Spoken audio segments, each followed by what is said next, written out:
ఉంది. వీళ్ళకు ఇద్దరు కూతుర్లు ఉన్నారు, పవిత్ర అండ్ రేవతి అని. ఇందులో పెద్ద అమ్మాయికి ఈమె దాదాపు ఒక 6 నెలల క్రితం వాళ్ళకు డిస్టెంట్ రిలేటివ్ అయినటువంటి ఈ అక్యూజ్డ్ పర్సన్ ఉమాశంకర్ తోటి మ్యారేజ్ చేయాలనేది నిర్ణయించడం జరిగింది. బట్ ఈ 6 నెలల లోపలనే ఇతని యొక్క బిహేవియర్ నచ్చక అమ్మాయి ఇతన్ని కొంచెం దూరం పెట్టడం జరిగింది. సో దీంతో వాళ్ళ ఇంటికి మొన్న 8th రోజు మధ్యాహ్నం అరౌండ్ 12 to 12:30 మధ్యలో ఇంటికి వచ్చి అక్యూజ్డ్ వాళ్ళ అమ్మతోటి డిసీజ్డ్ వాళ్ళ మదర్ లక్ష్మితోటి మాట్లాడుతున్నప్పుడు మాటల సందర్భంలో ఆమె వాటర్ తేవడానికి లోపలికి వెళ్ళినప్పుడు ఈ అక్యూజ్డ్ అనే పర్సన్ తనతోటి వెంట తెచ్చుకున్నటువంటి కత్తితోటి ఈ అమ్మాయిని, పవిత్ర అనే అమ్మాయిని గొంతులో పొడిచేసి అక్కడి నుంచి పారిపోవడం జరిగింది. ఇమ్మీడియట్గా అమ్మాయిని హాస్పిటల్కి షిఫ్ట్ చేసే లోపలనే ఇమ్మీడియట్గా చనిపోయింది. సో దీనికి సంబంధించి మనకు డిసీజ్డ్ వాళ్ళ మదర్ లక్ష్మి కంప్లైంట్ ఇచ్చింది. దీంట్లో ఈ ఉమాశంకర్ కూడా he is also from Srikakulam district.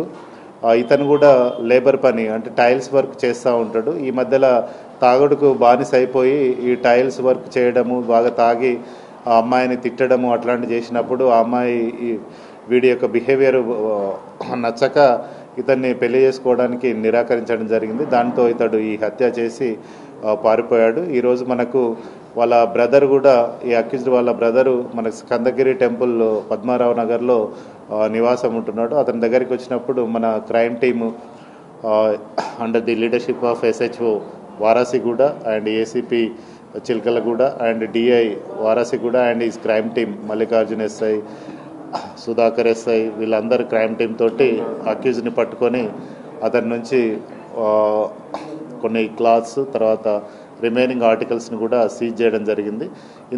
ఇందులో ముఖ్యంగా కత్తిని అక్కడే సీన్ దగ్గరనే మనము పంచనామా చేసి సీజ్ చేయడం జరిగింది. ఎందుకంటే పొడిచి ఇతను పారిపోవడం మనకు CCTVలో క్లియర్గా కనబడ్డది. సో అక్యూజ్డ్ ఈ మద్యానికి బానిస అయిపోయి సరిగా పని చేయకపోవడము, అమ్మాయిని అనవసరంగా తిట్టడం, దీనివల్లనే అమ్మాయి రిజెక్ట్ చేయడం. సో దాంతో పగ పెంచుకొని అమ్మాయిని చంపడం జరిగింది. సో ఇందులో మర్డర్ కేసులో అక్యూజ్ని ఈరోజు మనం అరెస్ట్ చేసి రిమాండ్ చేస్తున్నాం. Thank you. చంపాలని ప్లాన్ తోటే వాడు కత్తి తీసుకొని రావడం జరిగింది. సో ఈ కత్తి కూడా తన దగ్గరనే ఉంది. వాళ్ళ మదరు ఎప్పుడైతే అమ్మాయి వాళ్ళ మదరు లోపలికి వెళ్ళిందో ఇమ్మీడియట్గా వీడు అమ్మాయిని పొడిచేసి మనకు పారిపోవడం జరిగింది. అది కూడా మనకు CCTV ఫుటేజ్లో రికార్డ్ కావడం జరిగింది. కత్తి మనకు లోపల పెట్టుకున్నాడు, ప్యాంట్ లోపల పెట్టుకొని క్యారీ చేశాడు. నో ఆ రోజు కాదు, అంతకు ముందు 2 days బ్యాక్ 6th రోజు అమ్మాయి తర్వాత వాళ్ళ మదరు వాళ్ళకు సమ్ రిచువల్ పండుగ ఉండి వాళ్ళు విజయవాడకి వెళ్ళారు. సో విజయవాడకు వెళ్ళినప్పుడు ఈ అమ్మాయిని కూడా తీసుకుపోవడం జరిగింది. సో ఆ అమ్మాయిని ఎందుకు తీసుకుపోయిండు నా పర్మిషన్ లేకుండా అని వాళ్ళ మదర్ని క్వశ్చన్ చేయడము. సో దానికి ఆ అమ్మాయి కూడా నీ పర్మిషన్ నేనేం తీసుకోవాలి, నీవు ఈ మధ్యలో పని కూడా సరిగా పోతలేవు, తాగి అంత న్యూసెన్స్ చేస్తూ ఉన్నావు, నీవంటే నాకు ఇష్టం లేదు అని చెప్పడం జరిగింది. సో ఈ ఆర్గ్యుమెంట్లో ఇతను పొడిచి అమ్మాయిని పారిపోవడం జరిగింది. అక్యూజ్డ్కి చూస్తే మనకు అక్యూజ్డ్కి ఒక బ్రదరు ఒక సిస్టర్ ఉన్నట్టు తెలుస్తూ ఉంది. సో ఇందులో వీళ్ళు కూడా వీళ్ళ ఫాదరు మదర్ ఎవరైతే ఉన్నారో వీళ్ళు ఆల్రెడీ చనిపోవడం జరిగింది. సో ఇక్కడ ముగ్గురు కూడా పని కోసం వచ్చి ఇక్కడనే పనిచేస్తూ ఉన్నారు. వీళ్ళు డిసీజ్డ్ ఫ్యామిలీకి దూరపు చుట్టాలు కావడము, ఒకటే డిస్టిక్ శ్రీకాకుళం డిస్టిక్ కావడము.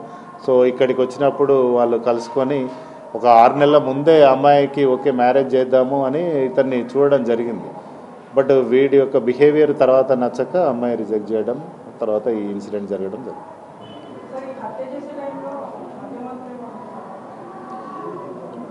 మనకు హత్య చేసే టైంలో విక్టిమ్ చెప్పిన దాని ప్రకారం అయితే వీడు కొంచెం తాగి వచ్చినట్టు తెలుస్తూ ఉంది.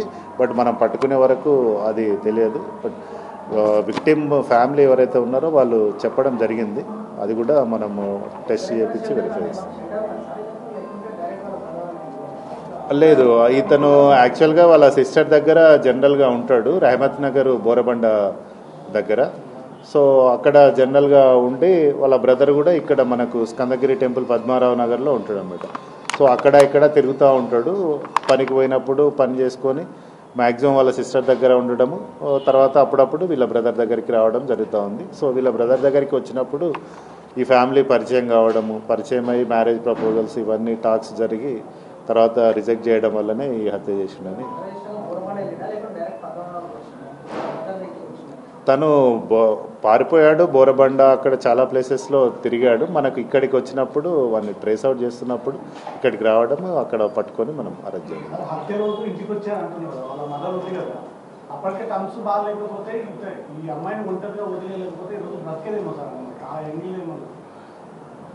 అంటే ఆ రోజు అంటే మాటలు మాట్లాడేటప్పుడు డిసీజ్డ్ వాళ్ళ సిస్టరు ఉంది, తర్వాత మదర్ కూడా ఇంట్లోనే ఉన్నారు. అమ్మాయిని ఒంటరిగా ఏం వదలలేదు. బట్ వాళ్ళ మదరు జస్ట్ వాటర్ తాగొస్తాని ఇంకో రూమ్లోకి వెళ్ళినప్పుడు వీడు హత్య చేసి పారిపోవడం జరిగింది. సిస్టర్ పక్కనే ఉంది. ఆమె అమ్మాయి భయపడి లోపలికి వెళ్ళిపోయింది. ఇతనికి నేర చరిత్ర అనేది ఏం లేదు, వెరిఫై చేసిన. Major 18 years above. Accused 24 years. 24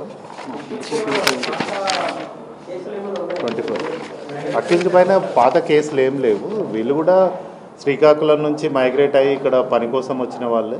so వీళ్ళు కూడా నేర చరిత్ర ఏం లేదు. జస్ట్ మ్యారేజ్ విషయంలో డిఫరెన్స్ రావడము, సో ఇతను పనిచేసిన కొన్ని అమౌంట్ వాళ్ళ పేరెంట్స్కి ఇవ్వడము అట్లాంటివి జరిగేసి నేను అన్ని పెట్టాను, మీకు ఇన్ని పెట్టాను, ఎందుకు ఇప్పుడు ఇవ్వరు అనే ఉద్దేశంతో అదొక పగ పెంచుకొని. ఫస్ట్ ఇనిషియల్గా ఇష్టం ఉన్నది, ఇష్టం ఉంది కాబట్టి 6 నెలల కింద ఒప్పుకున్నారు ఫ్యామిలీ. సో ఒప్పుకున్న తర్వాత వీడు మళ్ళీ ఇక తాగుడు, ఎక్కువ తాగడము, పనికి సరిగా పోకపోవడము, బిహేవియర్ అంటే అమ్మాయిని మాటికి ఫోన్ చేసి తిట్టడము అట్లాంటివి జరిగి ఆ అమ్మాయి మళ్ళీ కొంచెం ఇష్టం లేదని చెప్పే వరకు నేను ఇచ్చిన అమౌంట్ ఇవ్వండి అది ఇది అన్నప్పుడు వాళ్ళు ఆ రోజు దాదాపు వీనికి 1,10,000 ఇచ్చారు. సో ఆ 1,10,000 కూడా జేబులో పెట్టుకొని పారిపోవడం జరిగింది. అది కూడా మనం రికవరీ చేసాం.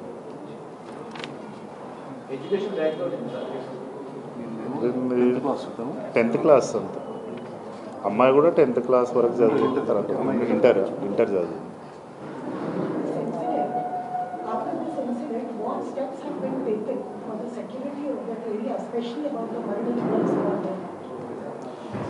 మనకు ఆఫ్టర్ దిస్ ఇన్సిడెంట్ ఏంటి అంటే పేరెంట్స్కి కూడా మనం చెప్పేది ఏంటి అంటే మీరు ఏదైనా సంబంధాలు కుదుర్చుకునేటప్పుడు కానీ వాళ్ళ బ్యాక్గ్రౌండ్ అంటే వాళ్ళు ఎట్లాంటి వాళ్ళు, ఏం పని చేస్తున్నారు, వాళ్ళు సరిగా చూసుకోలేరా అనేది కూడా కొంచెం చూసుకోవాలి బ్యాక్గ్రౌండ్. తర్వాత అమ్మాయిలు ఒంటరిగా అంటే ఎస్పెషల్లీ మైనర్ అమ్మాయిలని ఒంటరిగా వదిలేయడము, వాళ్ళ యొక్క యాక్టివిటీస్ని అబ్జర్వ్ చేయకపోవడం కూడా అందులో మనకు తప్పు కనిపిస్తూ ఉంది. కాబట్టి అట్లాంటివి లేకుండా అమ్మాయిల అంటే 18 years లోపల వాళ్ళు ఏం చేస్తున్నారు, ఫోన్లో మాట్లాడుతున్నారా, ఎవరితో మాట్లాడుతున్నారు, వాళ్ళ యొక్క డీటెయిల్స్ ఏంటివి, అవన్నీ కూడా కొంచెం తెలుసుకొని పేరెంట్స్ ముందే జాగ్రత్త పడితే ఇట్లాంటి ప్రమాదాలు జరగకుండా మనం నివారించవచ్చు. ఎస్.